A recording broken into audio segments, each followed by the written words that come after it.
नमस्कार, मैं हूं मनोज सिंह और आप देख रहे हैं Vikramshila academy Lucknow YouTube channel.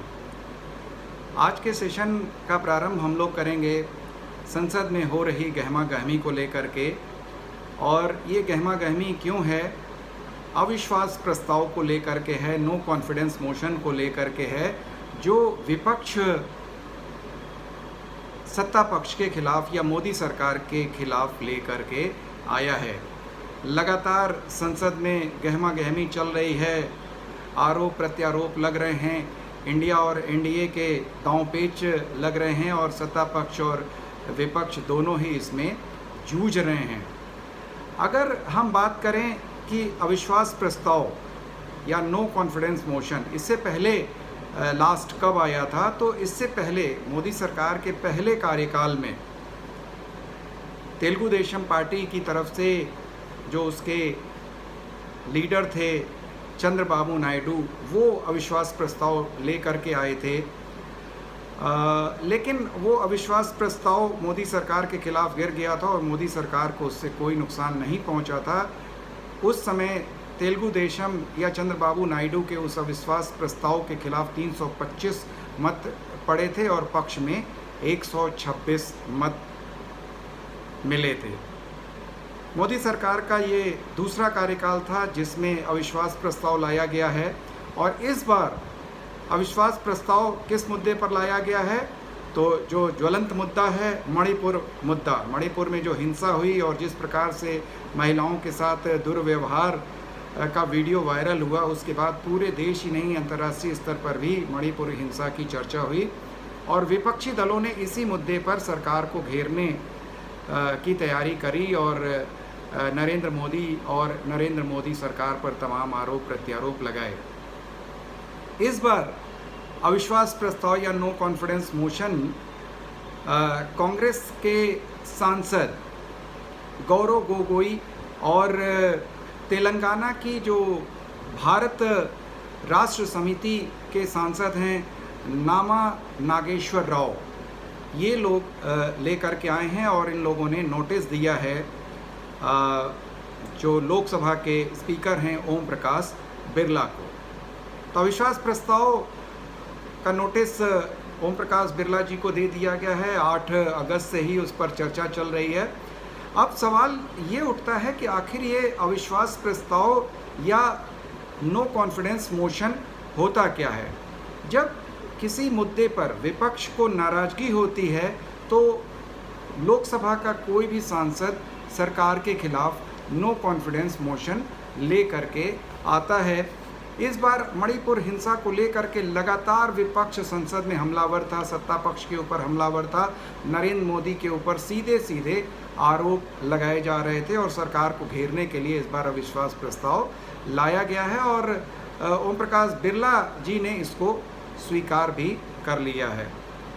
अब सवाल ये उठता है कि अविश्वास प्रस्ताव लाया कैसे जाता है और कहाँ पर लाया जाता है?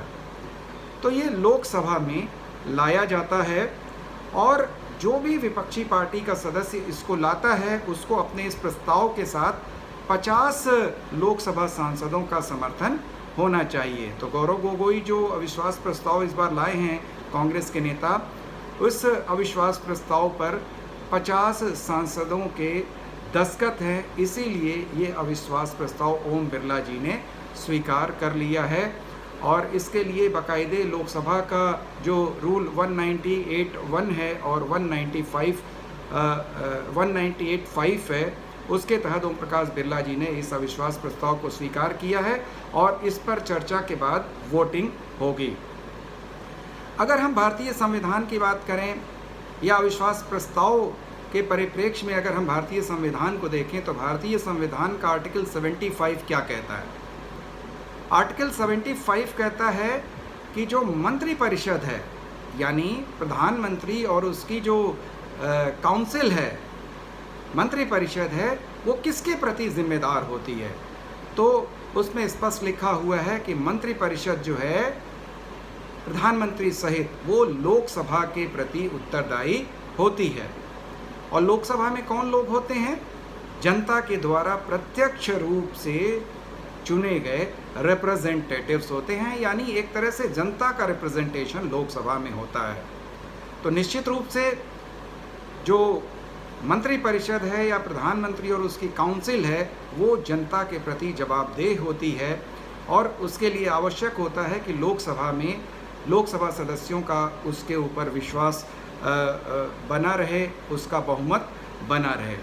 यदि ऐसा लगता है विपक्षी दलों को कि यह विश्वास वो खो चुका है या बहुमत खो चुका है, तब उस समय ये अविश्वास प्रस्ताव लाया जा सकता है। अगर हम अविश्वास प्रस्ताव के इतिहास की बात करते हैं कि अब तक इतिहास में अविश्वास प्रस्ताव या नो कॉन्फिडेंस मोशन कितनी बार लाया जा चुका है, तो आपको जानकर हैरानी होगी कि 27 बार अब तक अविश्वास प्रस्ताव लाया जा चुका है। हालांकि उसमें पास सिर्फ एक ही हुआ था, हालांकि वो भी पास नहीं हुआ था, और वो जुलाई 1979 में मोरारजी देसाई की सरकार थी, प्रधानमंत्री थे वे, उनके खिलाफ नो कॉन्फिडेंस मोशन लाया गया, जनता पार्टी की सरकार थी और वो बहुमत अपना खो चुके थे। और अविश्वास प्रस्ताव जब लाया गया, चर्चा के बाद वोटिंग से पहले ही उन्होंने इस्तीफा दे दिया था और उनकी सरकार गिर गई थी। अब आखिरी बार, यानी जो इस बार अभी नो कॉन्फिडेंस मोशन पर जो चर्चा चल रही है और उस पर वोटिंग होगी, इससे पहले मैंने आप लोगों को पहले ही बताया कि इससे पहले मोदी सरकार के प्रथम कार्यकाल में अविश्वास प्रस्ताव टीडीपी लाई थी, जिसके नेता थे चंद्रबाबू नायडू, और ये प्रस्ताव 20 जुलाई 2018 को आया था। हालांकि ये गिर गया था, मोदी सरकार को इससे कोई नुकसान नहीं हो पाया था। इस बार भी जो आंकड़े बताते हैं लोकसभा के, वो भारतीय जनता पार्टी और सहयोगी दलों के पक्ष में हैं। अविश्वास प्रस्ताव से उनको संभवतः कोई नुकसान नहीं होगा, लेकिन निश्चित रूप से विपक्ष ने घेरने के लिए पूरी तैयारी कर ली और जवाबदेह बनाया मणिपुर मुद्दे पर, या मणिपुर में जो हिंसा हुई है, सरकार को जवाबदेह बनाया इस अविश्वास प्रस्ताव के माध्यम से। तो लोकसभा में हम लोग देखते हैं कि आंकड़े क्या कहते हैं। एनडीए के पक्ष में, यानी जो सत्ता पक्ष है भारतीय जनता पार्टी और सहयोगी दल, उसके पक्ष में आंकड़े क्या कहते हैं, और जो नवगठित इंडिया है, यानी जो विपक्षी दलों का एक गठबंधन बना है मोदी सरकार के खिलाफ, उसके पास कितने सांसदों का समर्थन है या वो कितने लोगों का गठबंधन है। और साथ ही साथ एक तीसरा ग्रुप है जो न एनडीए के साथ है और न ही इंडिया के साथ है। तो अगर हम बात करें कि लोकसभा में कुल सीटें, सांसद कितने सांसद हैं या कुल सीटें कितनी हैं, तो 538 सीटें हैं, और बहुमत का जो जादुई आंकड़ा है वो 270 का है, यानी 270 बहुमत है, यानी सत्ता पक्ष के लिए 270 का अंक हासिल करना इस अविश्वास प्रस्ताव में आवश्यक हो जाएगा। लेकिन अकेले भारतीय जनता पार्टी के पास 301 सीटें हैं। अकेले भारतीय जनता पार्टी के पास 301 सीटें हैं और उसके सहयोगी दलों के पास 30 सीटें हैं, यानी कुल मिलाकर के जो एनडीए है उसके पास 331 लोकसभा सांसद हैं, यानी उसको इस अविश्वास प्रस्ताव से किसी भी प्रकार का कोई खतरा नहीं है। अब हम बात करते हैं ये नवगठित इंडिया की। तो नवगठित इंडिया में जो सबसे प्रमुख दल है कांग्रेस, उसके पास कुल सांसद हैं 50, और उसको मिला करके इंडिया के कुल सांसदों, या इंडिया का जो गठबंधन बना है INDIA का जो गठबंधन बना है, उसके कुल सांसदों की संख्या है 144। अब ये तो दो प्रमुख एनडीए और इंडिया हो गए, लेकिन तमाम ऐसे दल और तमाम ऐसे सांसद हैं जो इन दोनों गठबंधनों में नहीं हैं, जो इंडिया और एनडीए दोनों से दूर हैं, और उनकी संख्या 63 है। यानी अभी ये तय नहीं है कि ये किसकी तरफ अविश्वास प्रस्ताव के दौरान वोटिंग करेंगे, वोटिंग से ये दूर रहेंगे या किसी एक पक्ष की तरफ ये सपोर्ट करेंगे।